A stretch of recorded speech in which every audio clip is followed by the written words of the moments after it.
Today is a very special episode, guys. Hold up. You guys like my shirt? I know I talked about this in the last some episodes, but let me know if y'all want some merch. We can get this going. Alex FI from Fitment Industries. This is for you. So, you want to turbocharge a 4th generation Eclipse? Oh boy. Let's get it on.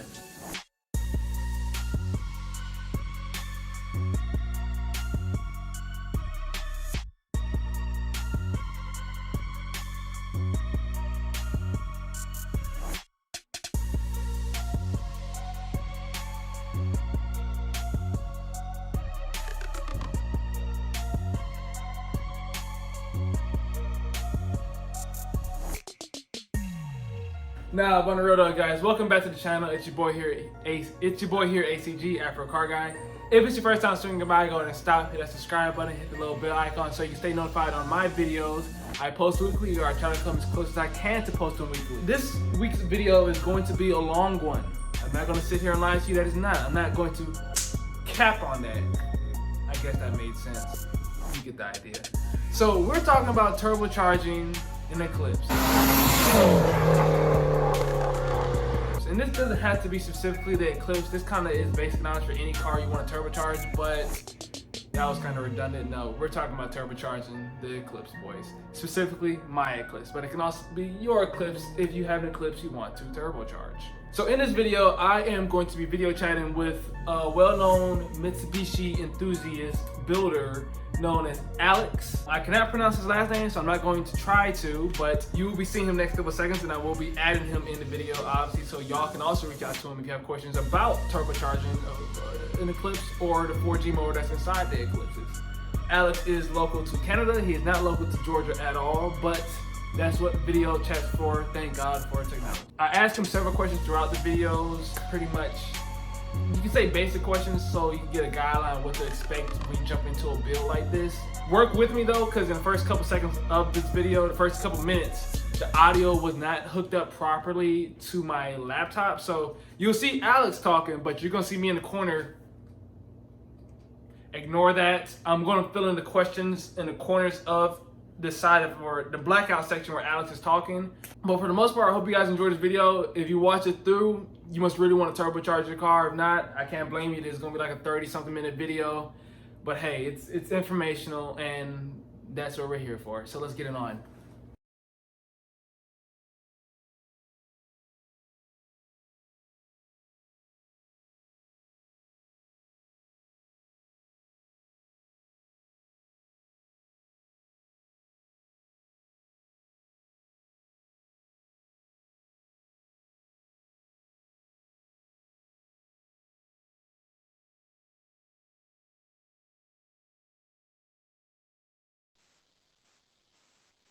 Hi, I'm Alex. I run the Mr. Bishi Racing and Performance page.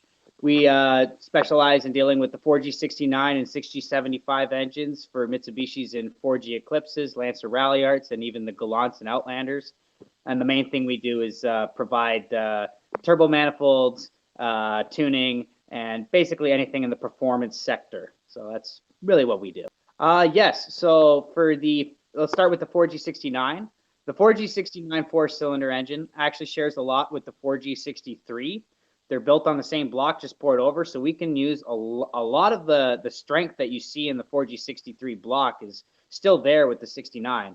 So the weaker point tends to be the rods and pistons, but that's not to say that you can't boost on them.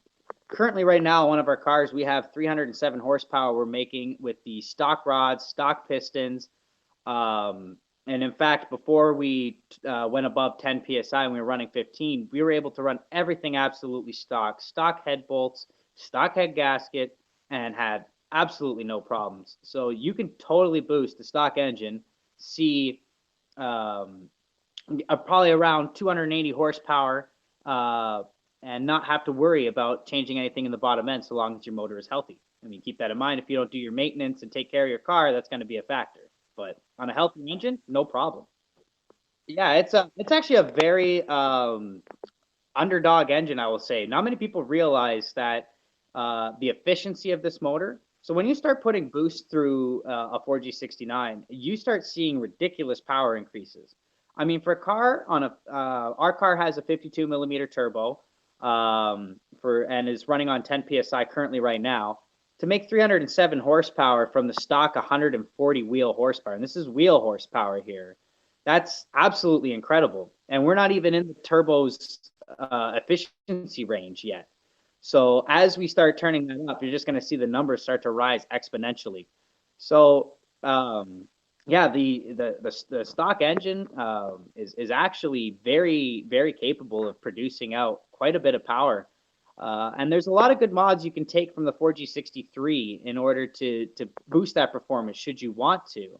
Say if you're a guy that wants to build a 600 horsepower or even 1,000 horsepower 4G69, you can lend yourself to the Evo aftermarket. So there's so much that's available for these motors that people don't realize that really makes it a really good engine to build, and it doesn't come with something like the 2JZ tax or something like that, where you've got all these popular motors people are building, but the prices are raised right through the roof because everybody's doing them. Well, nobody's doing 4G69s. So you've got a good amount of motors in a junkyard to take to build for your motor. You've got a good amount of supply in that area. So this is kind of the best time to get into building a 4G69 because the prices are so low and people don't know about them. Up where I'm in Canada, so in Canadian dollars, it's about 500 for a motor for them to drop it off to you, and that's Canadian. Currently at the yards that I'm around, if you can get the motor out yourself, it's 150 bucks. And there's at least 10 sitting in the yard down the street from our shop. And so, but you go to the scrapyard, try to find a 4G63. You're not going to. You try to find a 2JZ. If it's not a GE, if it's a GTE, you're not going to find it. LS truck motors are getting scooped up. Like these motors, nobody knows about. So you can really get, and the best part is it's a 4G6 series engine.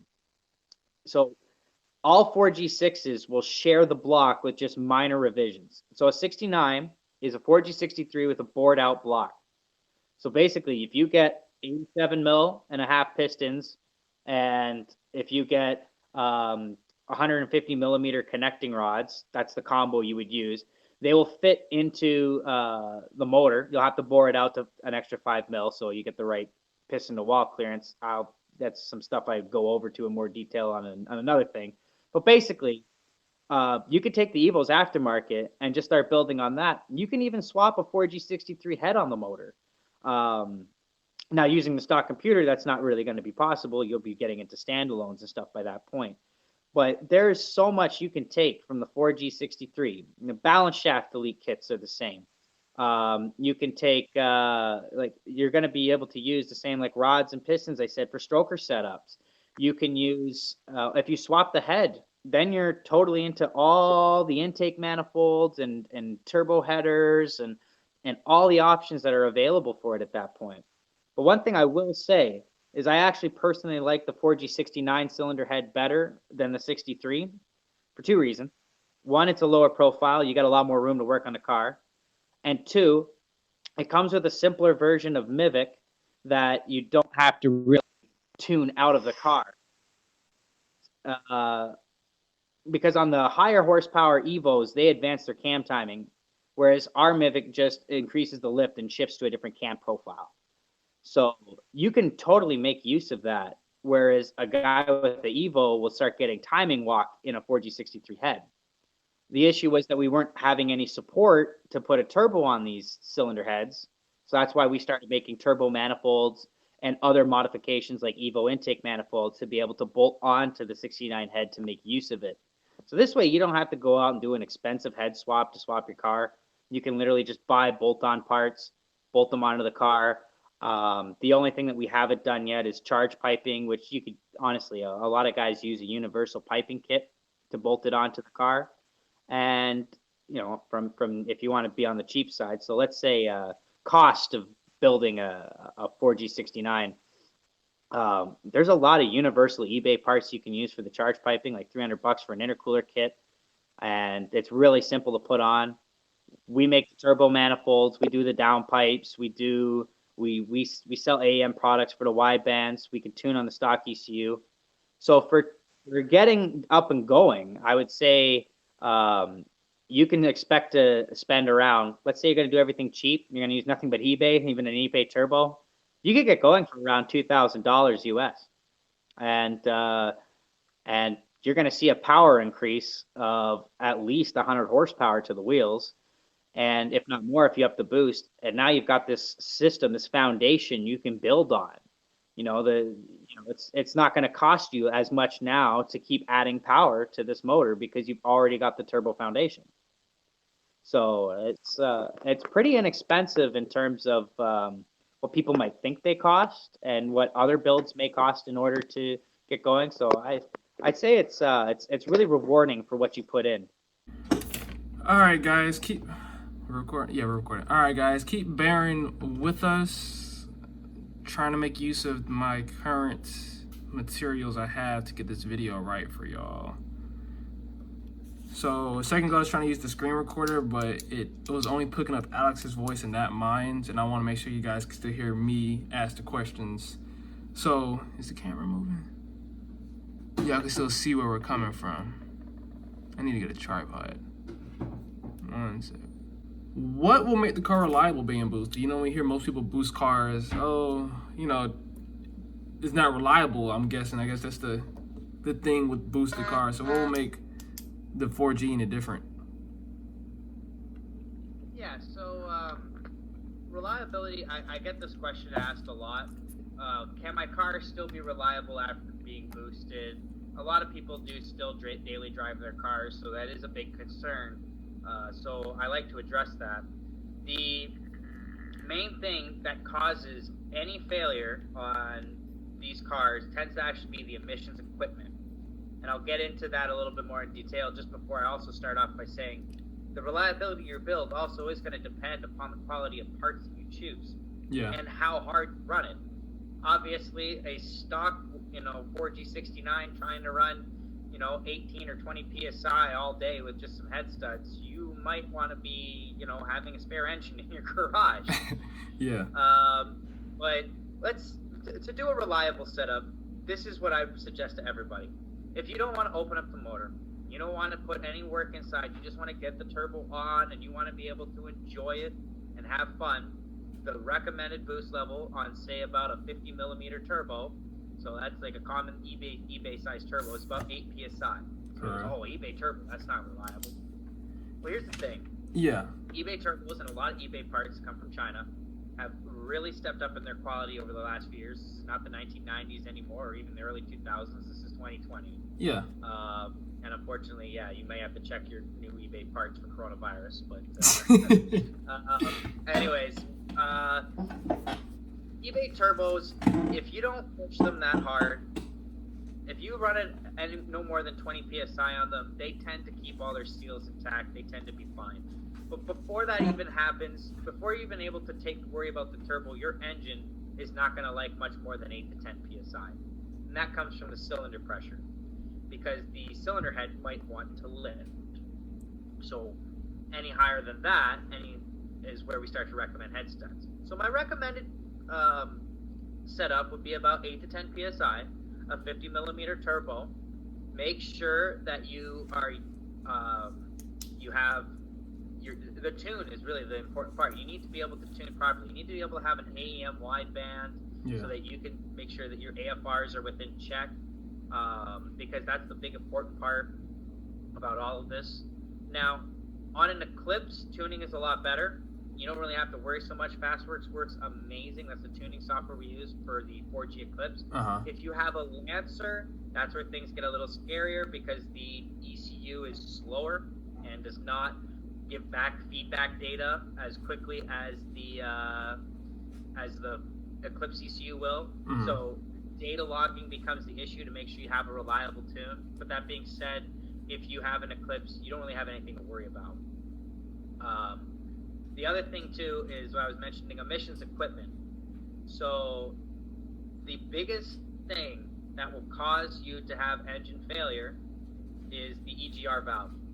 And what happens is that the EGR valve, if it's working perfectly fine, you don't have to worry. But the problem is we're running, 10, 15-year-old cars, and the EGR valve can start to stick from carbon buildup. If the EGR sticks open, on a 4G69 especially, cylinder 4 is the cylinder that breathes it in from the intake manifold first. So what happens is you're under boost creates hot air, and the hot air can cause fuel to detonate prematurely.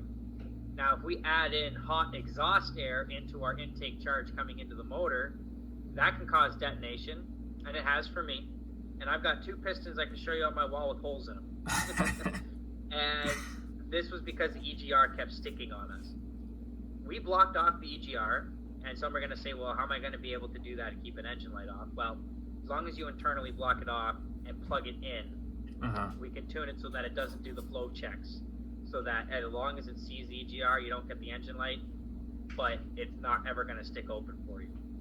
The second emissions equipment item that can cause problems is catalytic converters. Obviously, you're going to be using a lot more fuel when in a boosted setup, and under boost, your AFRs are going to be a lot richer than they would naturally on a naturally aspirated car. So that extra fuel is going to start loading on the cat. Now, you can run a high-flow cat. I did for a long time, had no problems. I actually got rid of mine because it helps with spooling the turbo, getting more exhaust flows. Yeah. Really key on turbo cars. But that's the second thing that can cause issues, is if the cat plugs up. You're not really going to have so much of a engine failure from that as you will just a big loss of power, and the car runs like crap until you get the cat out of there.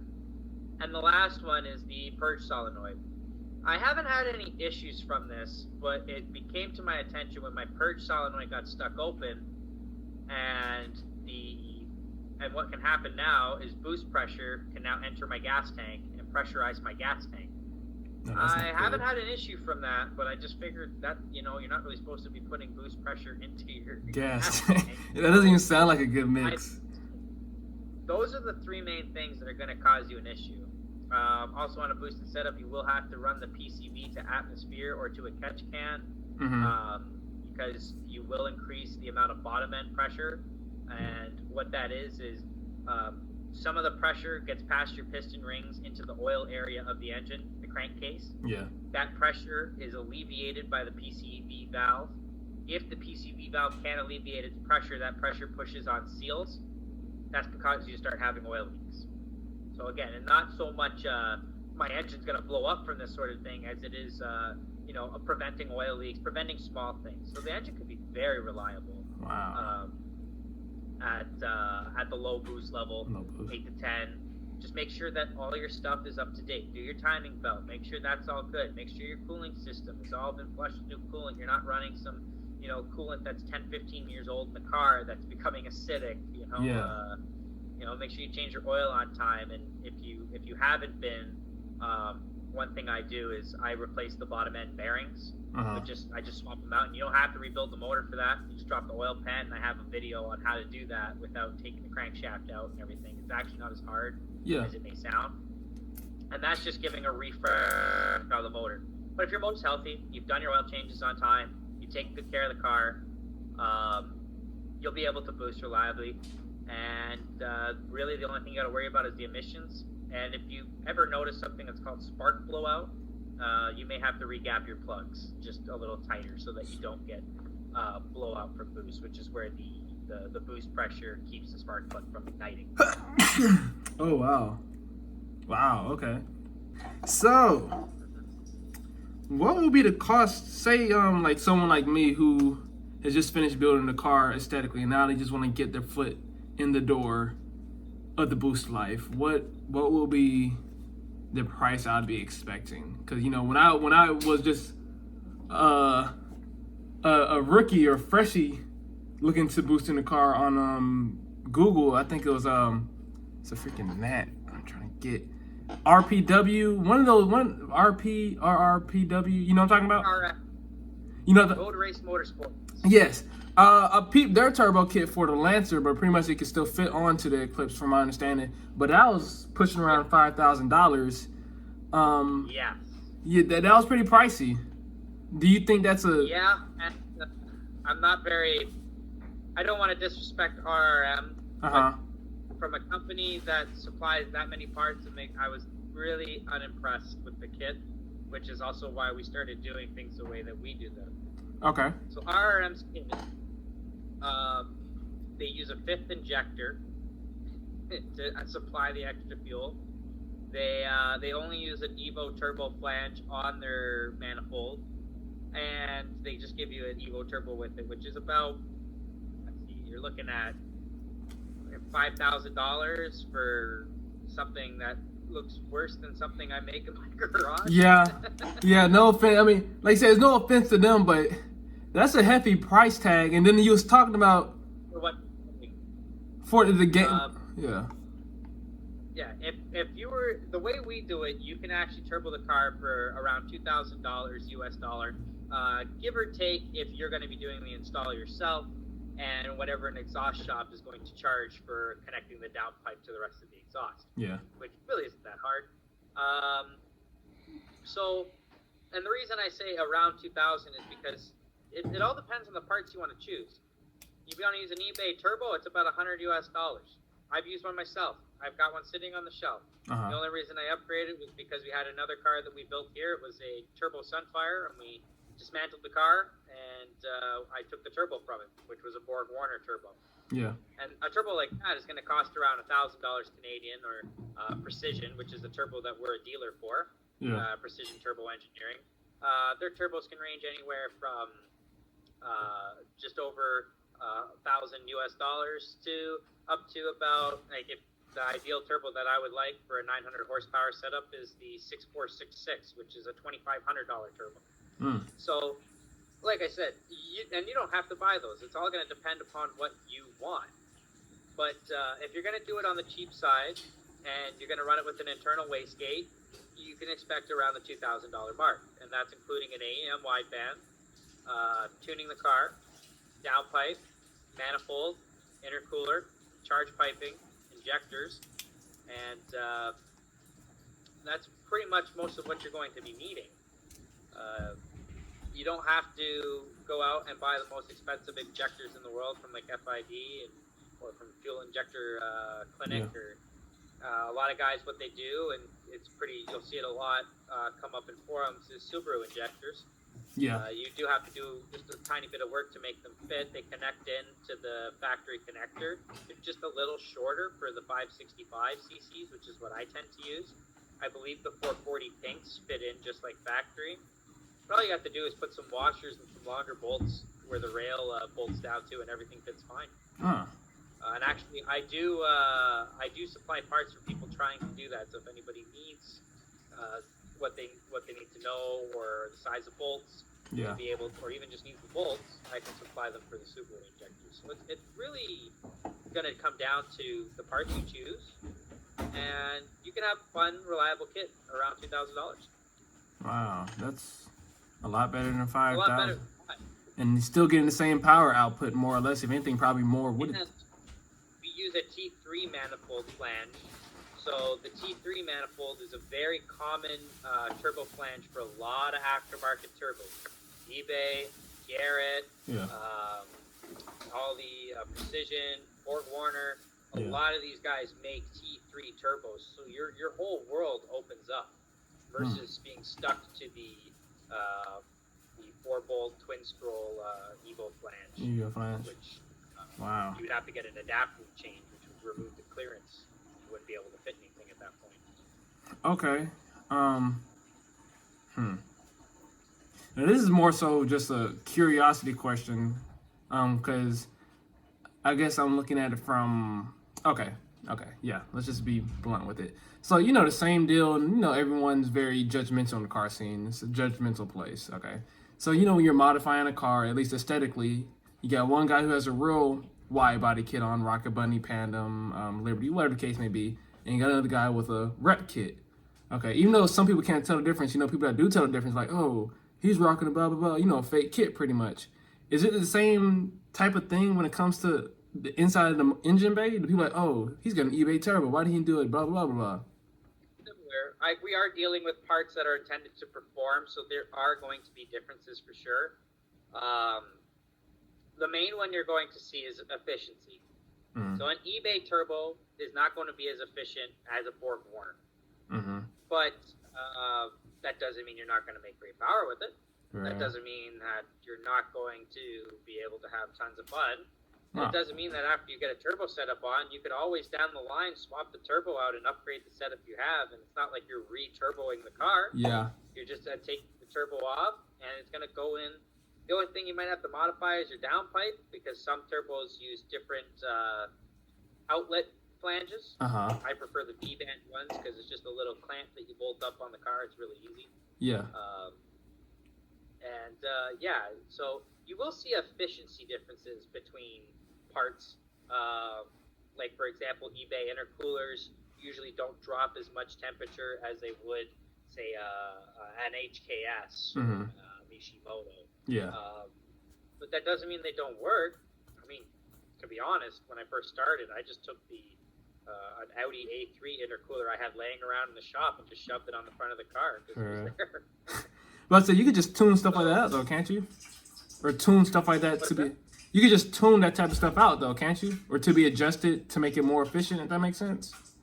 Well, you can tune to try to get more power. That is going to rely on the ignition timing and fuel tuning of the car. Mm-hmm. But if you go on some of these turbo manufacturer websites, you'll see they have maps called compressor efficiency ratios. Yeah. And that'll show you what turbo you're looking at is most efficient at, how much airflow it's going to put out with how much boost that it's putting out. Yeah. And you'll see the eBay ones don't put out as much as some of the others, but like I said, you're still going to get, we were making about 280 horsepower on about 14 psi on the eBay turbo, and we didn't put any ARP head studs in. We didn't do nothing yet at the point. We were taking a bit of a risk there, mind you, but you'll still see great performance gains. You're still going to be able to have a lot of fun with the car, and when you decide, hey, you know what?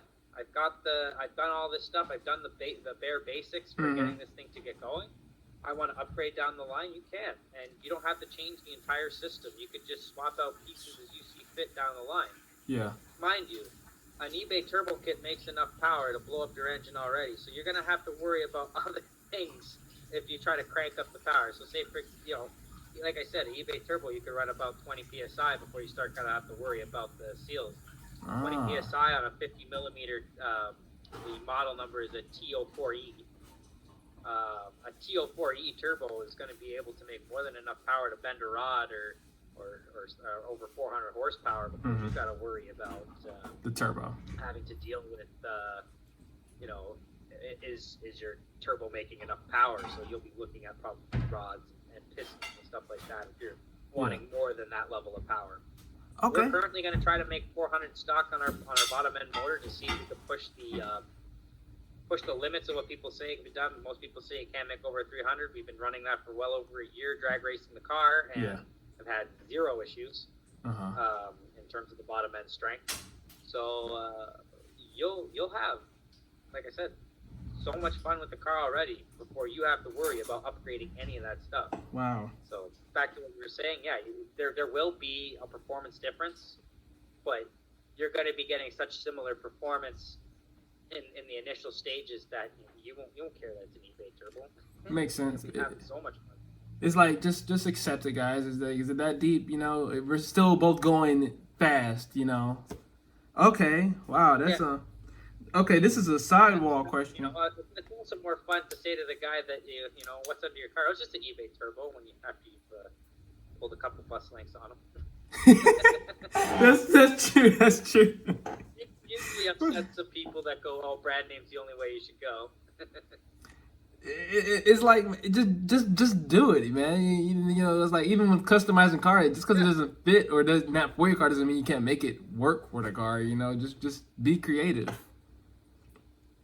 Okay. I was actually going to ask right now. I have a Chinese turbo on another car that I'm going to be trying to make 700 horsepower with. Wow. It's a Mustang. It's totally different. That guy there. He's I Chinese. peeped it. Oh man, that's dope. Yeah. Wow. So, And when the time comes and I want to make way more, then I'll swap to something bigger. You don't have to have the best of the best to be reliable or to have fun. I like it's that. all in your setup and what you plan to do with the car and I how like you that. drive. Okay. Oh, hold on. So if I wanted a turbo kit, would you like pretty much supply everything, or what happens then? If I said we supply most of everything you're going to need. Now, for a Lancer Rally Art, we do have everything for charge piping and intercoolers. The issue where we get is that there's so many intercooler choices out there, and people wanting to fit different ones that to make it for various intercoolers, the charge piping becomes a little bit of an issue. But what we are actually in the process of doing is making an entire kit where we supply intercooler, we supply basically everything that you're going to be needing. Currently, right now, from us, you can get the turbo manifold, the downpipe. We do supply turbos. We are a dealer for Precision Turbo. We supply wastegates from Tile or Precision. Yeah. We also will take care of any of the tuning that you need. We can deal with we also do Evo intake manifolds, but there's more on that. That's more of a thing you would be doing as an upgrade, not necessarily a necessity. We supply the AAM wide bands as we're a dealer for them. We also can take care of getting injectors and doing the rail spacing like we had mentioned. Yeah. And for charge piping, when we do make a kit, we'll be just probably using one specific intercooler that works on both the Eclipse and the Lancer, because our whole goal in this is to keep the cost down for everybody so that they can have something fun that they could bolt together. That's not going to be a total endeavor in order to do. Yeah. It's not going to break the bank. Oh. What happened? All right, guys. I think we just lost Alex. If I am understanding this correctly, I think he was saying his phone was pretty much dying because of his charger. So we'll be back right after these messages, okay? All right, so next follow-up question. Since I got the automatic transmission, the GS Sport, how would the auto hold up with the turbo attachment? For the auto transmission, it doesn't have the same strength as the manual, but there are things that can be done to help increase its durability and its reliability. So typically find that a safe number is about anywhere between 260. I wouldn't really go past 300 on a stock auto. Yeah. But things that will really help out, one, a transmission oil cooler. So if you put a transmission oil cooler on the front of the car where you splice it into the cooler line that would already go into the radiator, this gives it a better source of cooling to the transmission fluid, which takes all the abuse and basically gets extremely hot trying to do all the work, going through the torque converter, building up all that heat. So basically getting rid of that heat really helps prevent basically overexpansion of certain parts or fluid breakdown inside the transmission, which is going to cause wear, which can translate into eventually damage. So the other thing we do is with tuning. A little trick that we like to do, we have another car that's an automatic 4-cylinder car a trick we found with tuning is that we basically lower the power between shifts by retarding the timing. Yeah. And what that does is that as it engages in each shift, you get a little power loss, but you're not smacking the transmission every shift, and that really helps preserve its life. Yeah. So there's a couple tricks. Those two tricks over there are the big ones that you got to do for the auto to make sure it survives. Yeah. Obviously, also if you don't want to be doing this on an automatic transmission that's already showing you problems such as slipping or hard shifting or making noise, because obviously it's not going to put out to the numbers it said. But that all goes hand in hand with anything, right? Anything that needs to be well maintained. Right. Yeah. Now, I know obviously the Ford Mustang, most of their automatics are 6 speeds or, is it weird for the Eclipse to only be a 4-speed but still making a lot of power? Like, does that still translate to the ground well, or is that still a handicap? Actually, not at all. especially for drag racing. Mhm. The less gears you have is kind of better, depending upon the gear ratios as well. But that means the less shifts you have to make. That's the less amount of times. That's less time that the car is sitting in a point where it's stopping power flow and then reconnecting power flow. Right. So every time we have an interruption, you're not putting power down. So if you have to keep shifting for all the gears you have in a drag racing scenario, like a lot of Mustangs, I like that you mentioned that. The older box bodies and stuff, they use 4 speeds in the drag strip. Some of them even use 2 or 3 speeds. So the higher horsepower they make, the less gearing they need to help move the car. Yeah. Because that's the whole reason you put a transmission on a car, is to make the engine's torque multiplied as you shift through the gears. So the more torque the engine makes, the less gearing you're going to require. Mm-hmm. So 4-speed is not really a limitation. It's not going to really be a big problem.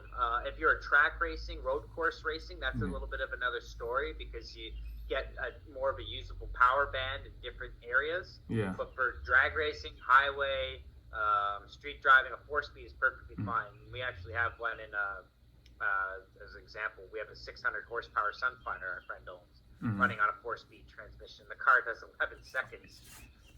Whoa. And we want to keep it 4-speed, because we just get the third gear and we hold third gear right to the end of the track. Wow. Jeez.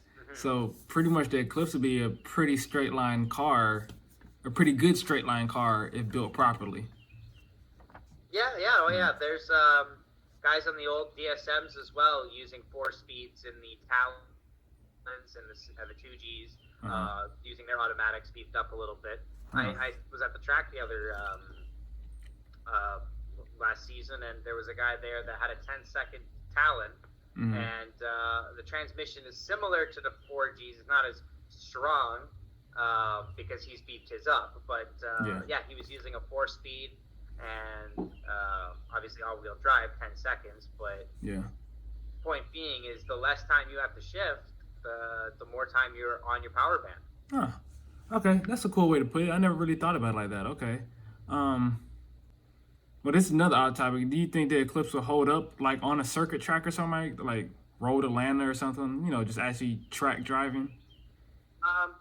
The Eclipse, the chassis itself is it's a pretty heavy chassis. So it does have a wide wheelbase, so that does kind of help for it. With a 4-speed, you may find sections where you're not fully in your power band, or you downshift and you're too high in the power band coming through a corner. It's really going to depend on how tight the track is. I personally think a 5-speed would be better in that application. Oh, wow. But it wouldn't make it a horrible car for track racing. But the front wheel drive is the big limiter point. You have a bigger car, front wheel drive. It's going to want to tend to understeer, so car setup is going to be really important. If you could set the car up to tend to want to be more of an oversteer situation by putting bigger sway bar on the back, tightening up the rear suspension, and basically making it so that it wants to basically turn in more than it does want to understeer, that'll help a lot. More rear compared to other cars that are proven,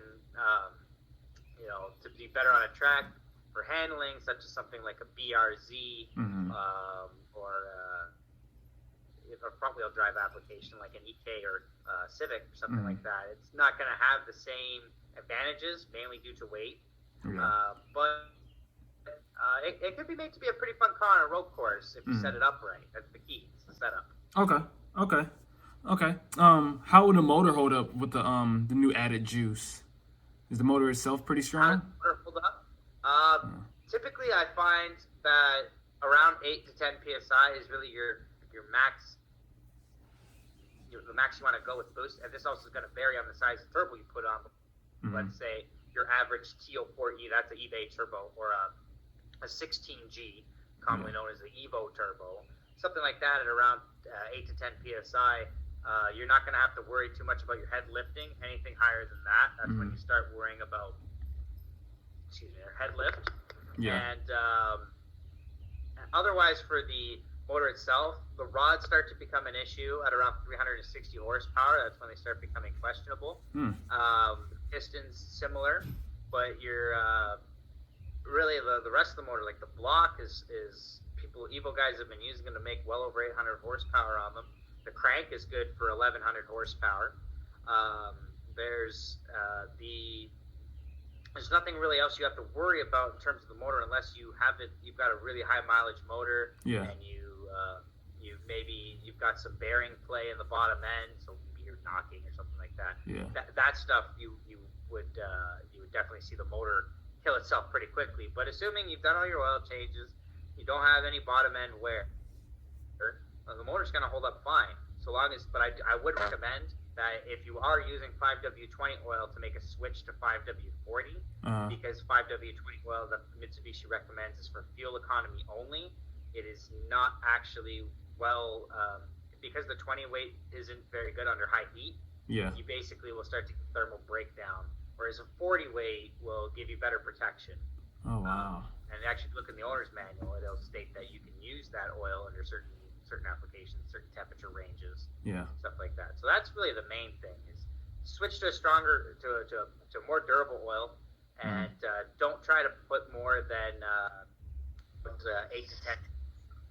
8 to 10 psi on it, because you can cause the head to lift, and that can cause a head gasket. Is E85 an option? Like is what we just talked about, that's pump, or is that E85, or I could do both E85 or pump? Yeah, you could do E85. You would need a flex fuel sensor. E85 the issue with it is that it's very corrosive on fuel systems, so you need to make sure that your fuel system is able to, you don't want to be running E85 all the time if you've got a stuck fuel system. It's going to eventually corrode and break down the seals inside of a fuel system, and it can also break down the seals inside of this is not so much a problem on the 4G69 because it uses rubber seals or silicone in places, like for the oil pan gasket and such like that. Those don't break down to 85 as much as paper gaskets do, but you have to be, because corrosion is the main considering factor. You would need a flex fuel sensor. You would need a software to tune on, such as Fastworks, or if you're running a standalone, you would need to hook it up the way that your standalone manufacturer requires you. Okay. And but you'll pretty much, if you're doing E85 the proper way, the flex fuel sensor, you're probably going to be upgrading your fuel system to a return style system, because the sensor would have to usually go on the return line. So this has been something off topic. So if we pretty much built the turbo, like you told me, you pretty much gave me the guidelines of what I need to get, and now it's on the car. Do you just send me a tune over the computer or something at that point, or do I need to go find someone to tune the car myself? You will need a piece of hardware to be able to connect your laptop to the car, but then we can tune it remotely. So we use something called a Tactrix Open Port 2.0. Yeah. And what this does is it connects it to your OBD port. Yeah. And the other end has a USB cable that would plug it to your laptop. Yeah. This allows you to connect your laptop to the car, and now you can use software like Fastworks, for example. Fastworks will use the Tactrix cable to be able to communicate with the car. What we do, the process is basically you'll buy the software, the tune from us. We will hook into the car, and what you do is when you install the Fastworks software onto your car, it's going to upload your stock file to our server. Yeah. And then from there, we're able to make a tune file that we can edit and allow for us to actually build a tune off of the stock file, because each ECU has I'd say a unique calibration to it. Yeah. So there's eventually you'll run into ECUs that run a similar same calibration, but each one needs to be looked at and a definition made, and then we make a tunable file. I'll send it back over to you, and then I walk everybody through doing it on the car, or I could do it for them through a TeamViewer app. It's pretty straightforward. Yeah. The user doesn't really need to know anything about tuning, or all they need to know is how to hook a USB cable into their laptop and into the OBD port. Yeah. And just basically have an internet connection. Okay. And you don't have to have an internet connection the whole time, just for when Tuning. I'm doing the team viewing. Okay. Dope. Okay, well then that falls into the next question. How do you tune on a stock ECU? Well, a lot of what we just said, the Tactrix cable, that's the piece of hardware you're going to need. Yeah. You're going to want a laptop, preferably running Windows. You can use a Mac, but you have to use Parallels in order to make it work. I just went through this with another customer. He ended up getting another laptop in the end. And then at that point, if you contact me or us at the Mr. Beast Racing page on Facebook, we can walk you through the process. There's two different price levels. We do the NA tunes at $350 US, and the boosted tunes are at $500. Yeah. And it's a one-time fee. So let's say you buy the software and a tune.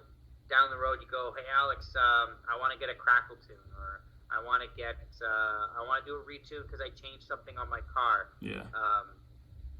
That's all included with the one-time fee. We'll just go back, we'll rewrite a tune for you, send it back to you. We're not going to charge you again the second time. Because these cars because there's such limited support for these cars, we don't want to be gouging. Make it more complicated than it needs to be. The volume of sales isn't high enough as it is already. So we want to just try to keep it easy for everybody, and as an incentive for them to want to get the software and not feel like I buy this once and I got to keep paying for it. Yeah. And I'm stuck with it. Okay. Also, if somebody wants to upgrade from the NA software to a boosted software, you wouldn't have to pay $500. You would just pay the difference in between. So we try to make it easy like that, just so that we want to encourage people to want to do stuff with their cars. They want to encourage them to be able to feel like performance is an option for them. It's something that we really strive for here, because we want to see people have the tools and have the stuff they need to be able to do this kind of stuff with their car. Okay, that's I really like that. That's cool. Well, this isn't booster related, but what kind of performance can someone see with an NA, with just naturally aspirated motor but tuned? Short ram air intake, maybe some straight pipes from the cat's back. Is there any benefits to being, naturally aspirated and tuning it? What kind of power would you see? Yeah, I'm glad you mentioned the mods. So obviously, what you have on your car is going to make a different impact basis a stock car. You usually could see on a stock car, the most I've ever seen is close to 15 horsepower, which is more than it sounds like. It's actually quite noticeable. Typically around, on a stock car, it could be 7 to 10. With mods, you could get a little bit more, and it all is going to depend upon your combination, because you see, with a naturally aspirated engine, all the pieces need to be selected properly and carefully, because it's all a system that works together. Yeah. With boost, you can get away with things that, they on an NA setup, they don't flow 100% perfect between, like, say you have a bigger throttle body than you do intake, manifold opening, or something like that. Yeah. A boosted car is not going to care about that much, but a NA car is going to, it will want to have everything flow matched to make the most of it. So on NA, your setup is really critical, that the parts are chosen correctly. If you put an eBay intake, for example, on your car, and you do RRE headers, and you're going, I don't know why my car isn't making what other people are making. Well, there's the reason why is because if you didn't get an intake that actually flows better than the stock airbox, you're actually not pulling in that much air. You're not needing to get that much in. So you're not going to see the same benefits as a different setup. Okay. It's more carefully chosen. Dope. Okay, yeah. Man, what? I can't wait to get the build started. So, okay. Let me stop it right here real quick and I'll start it back up. Okay, so if someone, I'm gonna say me. What if I wanted to boost the car? What would be the step to get the ball rolling now? Like, now I'm ready. Say I have like $2,000 and I wanna start to build. What do we start doing, or what happens now? Well, I imagine, as most people are, their cars aren't their project that they're building off the side of the garage. They're doing them as their daily car. Yeah. So my suggestion is to get all your parts ready. Get everything that you need on the side, ready to go. You basically have your kit assembled on the side so that you could start mocking and playing things together. I recommend the things to start with are the turbo manifold and the turbo itself, because then you could get the intercooler piping. Yeah. And then what you could do is if you like take a weekend, what I used to do when I was driving the car daily myself was I would take the stock exhaust off, but I get it all free and easy to come off. So that way, whenever I would put my turbo manifold on for mock-up, and I would start assembling the pieces and checking fitment, clocking my turbo and stuff. Yeah. When it was the end of the day and I had to put my car back together to go home, it was really easy to just throw the stock manifold back on and bolt it all together and drive away. And now every time I go to take off that exhaust manifold off, it comes off like butter. Yeah. So basically freeing up all the parts you're going to need to work with. Make it easy so that you can get your bumper on and off really easily, because you're going to have to fit it with the intercooler. You may have to do some trimming based on the intercooler you choose, just on the plastic of the bumper. You wouldn't really see it on the outside of the bumper, but if you get all of these parts, you could start fitting and getting it all clocked and set so that when you do have everything and you're finally ready to throw your injectors in and load the tune and get it driving, you've got everything that just bolts together. It all fits. Yeah. So I start with the manifold, the turbo, intercooler piping. I do the oil pan, because you can get the oil pan with a drain fitting for the turbo line. Yeah. And then you can put a cap on it so that while you're driving around that day, your oil pan's ready to go. You have the fitting there, but you got a cap on it so you don't have to worry about oil leaking out of it until it's time for it to take off the cap and then screw the line on that the turbo drain line would go to. So basically getting all your stuff fitted and ready so it's like a bolt-on kit. Okay. Do you have like a build sheet or something of I guess everything in order, or or do you just keep telling people what they need after they get blank, blank, and blank at that point? Well, a lot of people tend to ask me personally, and I just kind of feed them information as they go. But I will post a build sheet of the minimum required parts that you will need. Parts that I recommend that you don't have to get, but I recommend it for a better experience and for in some cases reliability. There's a lot of stuff that you can basically. You could get it all at different times. You don't have to get it all at the same time. But I'll start with, I say the first way getting is the manifold and the turbo. Do you make the manifold? That way you have your place you can bolt and you see where your turbo is going to sit. That's where everything's going to be based on. All right. But I will post a list and I will put like approximate prices. The thing is, with so many turbo options out there, the prices will really vary, so it's going to come down to what the end user wants to do. So I'll put kind of like a generic list together of certain things and some specific stuff in there as well, so that it's okay, this is what you have to get, there's no way around it, but here's where you have some options like turbo choice or intercooler choice, stuff like that. Do y'all make? You said you make the manifolds yourself, the Mitsubishi. Yes. How much? Yep, we. Sorry, there. Go ahead. How much would the manifold cost if I want one for the Rocket Bunny Eclipse? So our manifolds, we have two levels of pricing. We have the entry level manifold starts at $400 US.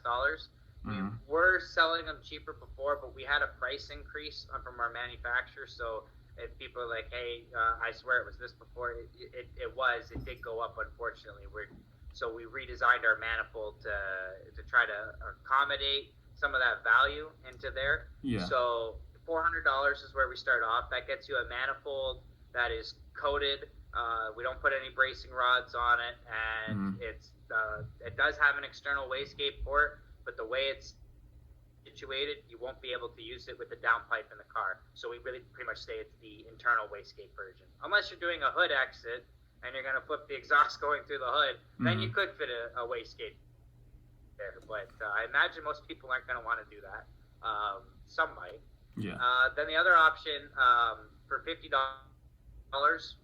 we clock and weld the wastegate port so that it fits an external wastegate with the downpipe, clears the rad, And I recommend this option because an external wastegate is a better way of controlling for boost. Yeah. You get a bigger port, so you get basically a better control over your turbine speed with that. Yeah. Now, the last ending option is adding the bracing for $50, and that's at total of $500 with our manifold. So that gets you the full turbo manifold, comes coated with just high heat coating. Yeah. It has the bracing rods, the wastegate modification, and with all of our manifolds, we do include gaskets and hardware. And if people are, for example, say I'm not planning to run the external gate, and they want to have the option, or if they just want to run an internal gate turbo just because that's what they want to do, Yeah. we do offer putting a plate onto it at no extra charge. I just bolt the plate onto the end to block off the external port so you don't have an exhaust leak there. So, we try to make it as affordable as we can. Okay. And, yeah, we build everything in-house. And the downpipe too, that was also coming from y'all, or that's something I gotta get built myself? No, downpipe we make as well too. It's going to depend on the turbo choice. So if somebody's going to use a turbo that we haven't used before, for us to make a downpipe is going to be difficult without it. So one option was that a guy was going to order the turbo, but then have it shipped to us, so we actually put every manifold and every setup on our car and build it off of the car so that we know that it fits every single time. So we actually dismantle our car every time we do a manifold just to verify. I mean, we use a jig to make all of our parts so that we get it consistent every time. Yeah. But we always do a test fit. So if you go into a downpipe and you're doing it on a turbo that I don't have laying around, I can work with you to basically find a way of either we can get a turbo in, or if you're looking for a turbo, I can supply it, and my supplier can have it to me, and then I can ship everything out all at once. So, yeah, we take care of basically all the stuff. We take care of our manifolds, downpipes. We do the oil feed and the drain lines. Yeah. We do the oil pans with the welded fitting. We basically have a service on that where if we do it for $100, we'll send you a pan that's been sandblasted, painted, and fitting welded on the end. The only thing we need in return to keep it at that low price is we need an old pan sent in. As long as it's not rotted out. It could be from a junkyard car. We don't care. This is how we keep it cheap, because a brand new pan is like $350. I think it's Canadian for the cheapest I've seen. So for us to keep the cost down, if we get an old pan in, we can send the pans out for $100. Okay. Wow. This is one thing. So this is okay. Switching gears now. So the eBay turbo, there's no worry of because I know you said the quality got isn't better, but I guess some people be worried about, like, I guess the catastrophic failure side, like maybe the turbo blows and it spits all the chunks into the engine and stuff. Does that happen often? Or is that like worse? That's not as likely to happen as we're not in 1990s anymore. In the 2000s, things have really improved a lot in that department for them. Now we have to be realistic. They are better, but you can't expect the world out of them like a high performance turbo. You can't. So the main thing is if they suffer getting poor oiling, or if they get overspun. So an overspun condition would happen. Say, for example, you blow off a coupler, and now the turbo doesn't have anything to have resistance against, and it can just spin to the moon. There's a chance it can damage its bearing. They basically don't like hard abuse.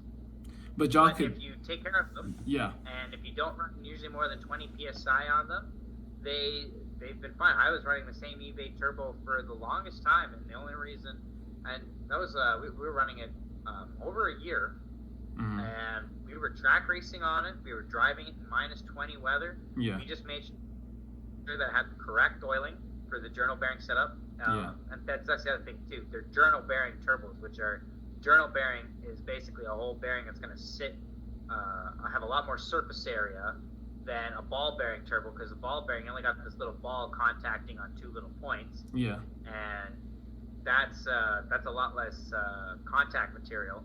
Whereas you have a journal bearing, it's a full sleeve, so you get way better durability out of it. The sacrifice is spool. But with with the size of the eBay turbos and stuff like that, you're not going to be worrying about spooling.